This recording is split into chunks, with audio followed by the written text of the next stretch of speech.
Дали со буџетот за следната година владата ќе го стабилизира фондот за пензиско и инвалидско осигурување како што вети пред изборите, или пак дупката во ПИОМ ќе продолжи да се продлабочува.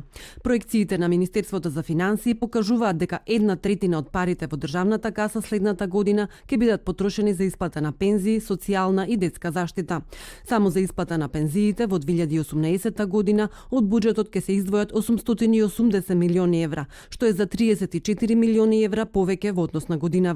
Вака проектираниот буџет ќе биде доволен за непречена исплата на пензиите и за нивно зголемување 2 пати следната година, но не и за покривање на дефицитот на ПИОМ. Министерството за финансии не дава конкретни политики. Очекува дупката делумно да се намали со растот на платите и новите вработувања.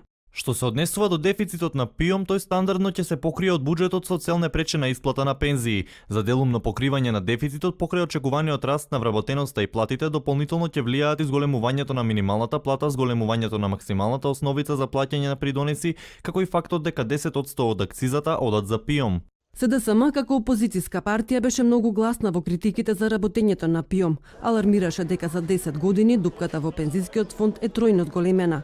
Заев од позиција на премиер летоска најави дека во 2018 година во ПИОМ ќе се слеат половина милијарда евра за да се покрие дупката. Светска банка и Меѓународниот монетарен фонд веќе неколку години поред предупредуваат дека македонскиот пензиски фонд е неодржлив на долг рок. Пензискиот фонд е доведен во опасност и поради новите вработувања кои почна да ги стимулира претходната влада, а со истите мерки продолжи владата на Заев. Кај овие работни места работодавецот е ослободен од плаќање на социјални придонеси, па дефицитот во ПИОМ се пополнува со буџетски пари. Дополнително дупката во ПИОМ се зголемуваше и со линеарното зголемување на пензиите за 15%, што во изминатите години како мерка ја спроведе владата предводена од ВМРО-ДПМНЕ.